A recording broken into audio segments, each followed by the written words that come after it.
Breeder 150. Oh, tignan nyo guys, iba na yung tunog ng ano natin ito.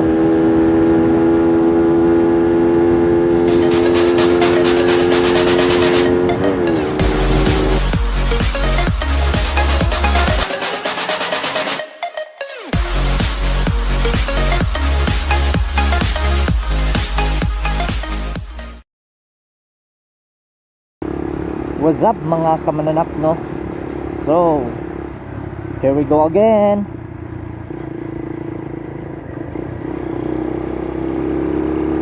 Try natin habulin yung ano guys, yung RS 150 ay Repsol guys. Ano nga, ano yung Repsol. Pero guys, paalala lang, pudpud na po yung lining natin. So try lang naman guys, no, di ba? So try lang natin habulin.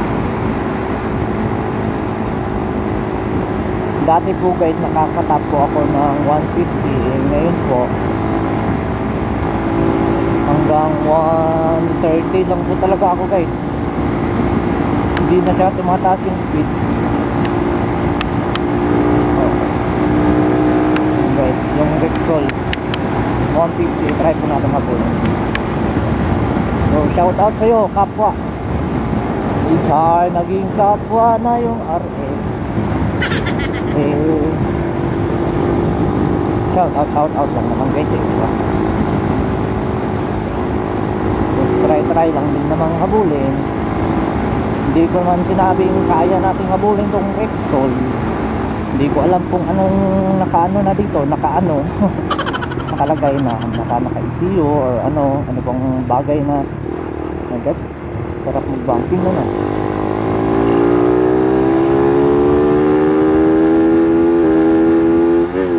Oh, tignan nyo guys, iba na yung tunog ng ano namin ito.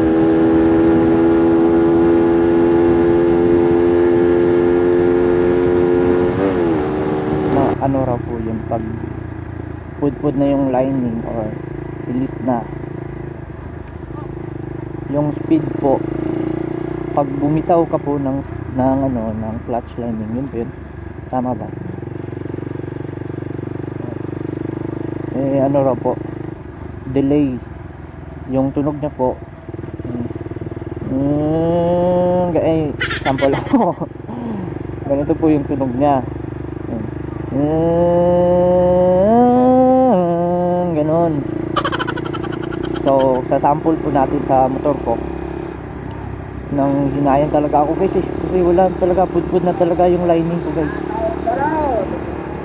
Pag yung bumibirit ka guys, tapos bumapalo ka sa nag-change gear ka, wala guys, delay talaga yung ano niya, yung bigay na lakas, nadi-delay.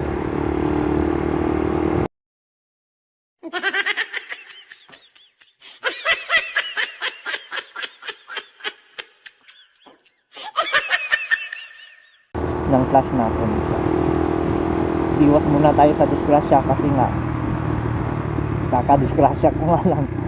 Kaya hindi ako nakapag-vlog ngayon lang guys. Ngayon lang ulit. Oo, ganun. Mahina na talaga yung ano yan, bigay niyang speed.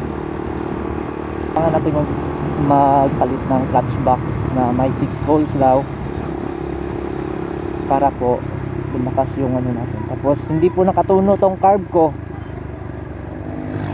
hindi po siya nakatuno.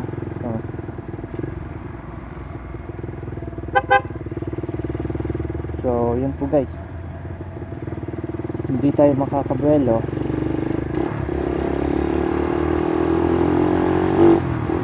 Oh, delay talaga guys. Ina, miss ko nang i-top speed tong motor natin. Ba't nadi-delay?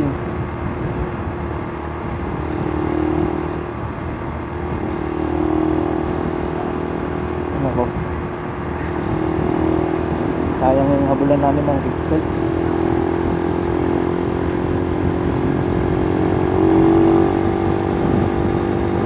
Sayang na sayang talaga.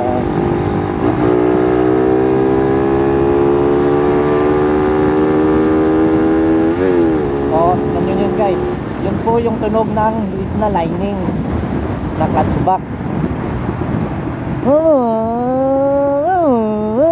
Ganon, tanginang lining to, putang igit. Isa pong dahilan bakit nabubudbud po yung ano natin, yung lining is yung birit tayo ng birit. Tapos yung nagmi-misgear sa vlog ko po is yung nakatap po ako ng 150, first attempt ko po is misgear agad. So grabe yun guys, hindi ko pa alam ganun pala yun, na naapektuhan yung lining. So careful po tayo sa mga motor natin guys, alagaan po natin para hindi po kayo matulad sa akin. So ride safe lang naman tayo guys, huwag yung ano, padalas-dalas, diba? At saka nga po pala guys, congrats sa flash natin, nakatapos po siya ng 380 km. Woo! Grabe, proud na proud po ako sa flash natin guys. Walang aberya kahit na putput yung lining. Tapos may back ride ako guys. So ang ganda. Yun nga lang po, hindi ako marunong mag-banking. Yun pa po yung pinag-aaralan ko, yung pag-banking ngayon. Halos po lahat ng ka-member ko sa club, grabe, gustong gusto nilang mag-banking guys. So yun lang, nag-share lang po ako. Hindi ako marunong mag-banking. So balik po tayo sa topic. Topic natin is yung pudpud na lining. So yung lining na pudpud po, dapat palitan na po kasi naapektuhan po talaga yung takbo ng motor natin guys. Tsaka hindi maganda, hindi talaga maganda sa motor guys. Nakakaawa guys, kakaawa pakinggan yung motor natin na bumibiri tayo tapos hindi siya pumapasok, hindi siya bumibigay ng lakas. Ibang iba na talaga guys, compare yung last vlog ko. Ang bilis maputput ng lining. So ready, ano na, 5:21. So maaga po akong nakauwi guys, no? So ano ba ito? Gusto ba ito ng habulan ng ano, ng Barako 175cc. Pudpud na po talaga yung lining ng Euroflash natin guys. So hindi ako makakabirit, relax muna tayo ngayon. Hirap guys, ang daming daming may gustong makipag-friendly game natin. So hindi pa po ako makakapaglaro. Sayang, last month may laro po sana tong flash natin guys, Reader 150 yung try natin itong habulin itong dalawa.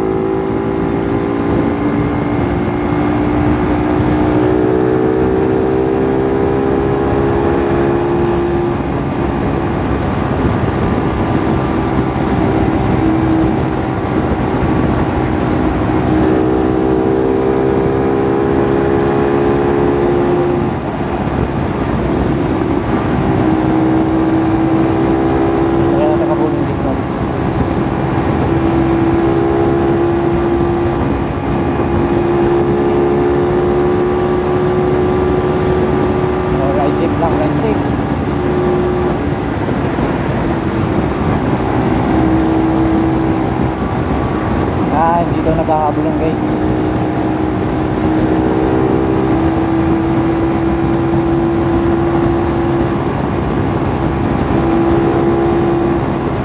Wala din yung speed.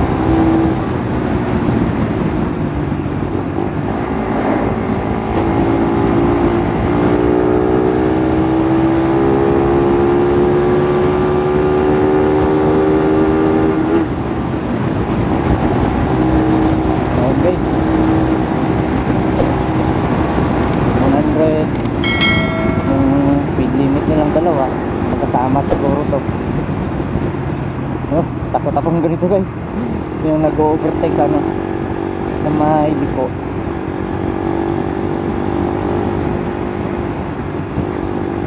Takot ako sa ganito guys. So ride safe lang. No, grabe. Lakas ng banking talaga nila.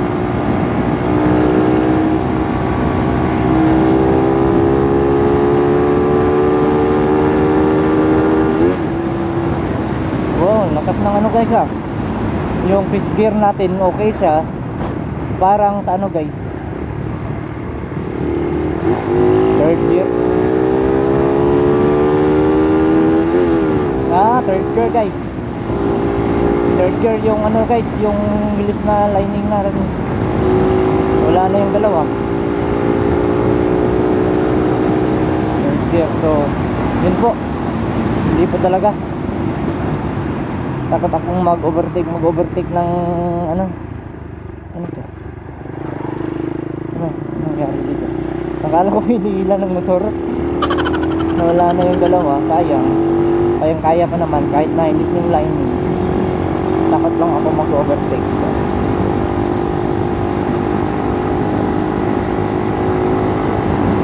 kasi nga guys, kakadisgrasya nga lang po. So ride safe na lang po tayo.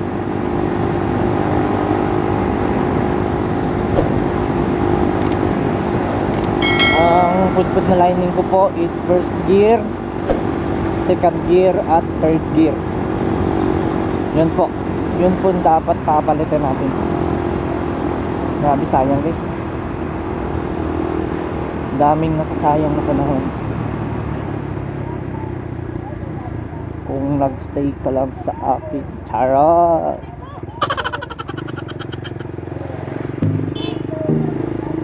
So guys, nakarating na po ako.